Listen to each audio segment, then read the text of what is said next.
মাননীয় স্পিকার, আপনাকে ধন্যবাদ। আমরা উত্তরাঞ্চলের যারা বাসিন্দারা আছি, আমরা নানা দিক দিয়ে ভোগান্তির মধ্যে আছি, বৈষম্যের শিকার হয়ে আছি। গোটা বাংলাদেশের মধ্যে উত্তরাঞ্চল নানা দিক দিয়ে পিছিয়ে আছে। আমরা যারা গোটা রংপুর বিভাগের বাসিন্দারা আছি এবং বগুড়ার যারা আছেন, তারা যদি ঢাকার সঙ্গে যোগাযোগটা করতে চান রেলপথে, তাহলে তাদেরকে অতিরিক্ত প্রায় 120 কিলোমিটার এবং 4 ঘন্টা অতিরিক্ত সময় তাদেরকে রেলের মধ্যে থাকতে হয়।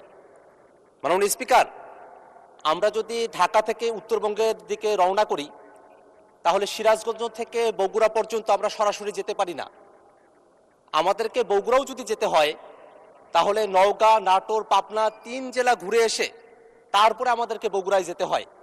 এবং এই কারণে যেখানে এখন ঢাকা থেকে বগুড়ার রেলপথের দূরত্ব প্রায় 400 কিলোমিটারের কাছাকাছি, যদি বগুড়া থেকে সিরাজগঞ্জ পর্যন্ত একটা টানা রেল লাইন থাকতো, তাহলে এই দূরত্ব প্রায় 120 কিলোমিটার কমে আসতো।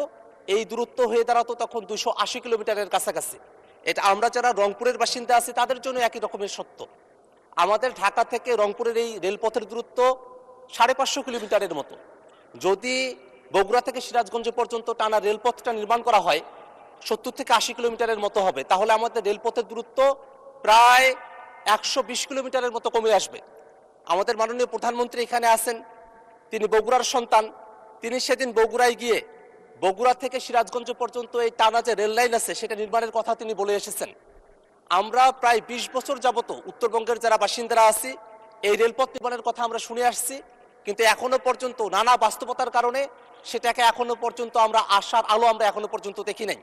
আমরা শুনি যে জমি অধিগ্রহণ চলছে, কিন্তু এটা কখন কন্ট্রাক্টে যাবে, কখন বাস্তব হবে, সেটা এখনো পর্যন্ত আমাদের জানার বাহিরে।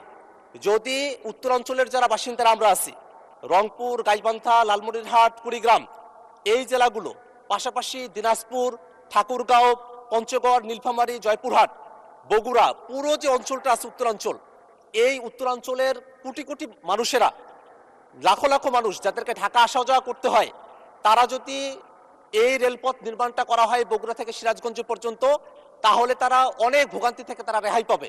এবং আমাদের উত্তরাঞ্চলের যে কৃষি পণ্যগুলো আছে সেগুলো আমরা খুব সহজে ঢাকা পর্যন্ত আমরা আনা নেওয়া করতে পারবো। এবং এই যে অতিরিক্ত 120 কিলোমিটার চলতে হয়, তার কারণে কিন্তু অতিরিক্ত জ্বালানিও খরচ হয়, অতিরিক্ত ভাড়াও আমাদেরকে দিতে হয়। আমাদের ভাড়া কমে আসতো, দূরত্ব কমে আসতো, আমাদের সময় কমে আসতো। এই কারণে আমি মাননীয় মন্ত্রীর কাছে আহ্বান রাখবো, আমার যে উপজেলা দুইটি আছে, কাউনী এবং পীরগাছা, এখানে দুটি রেল স্টেশন রয়েছে, সেগুলোকে আধুনিকায়ন করে বগুড়া থেকে সিরাজগঞ্জ পর্যন্ত সরাসরি রেলপথ নির্মাণ করা হোক।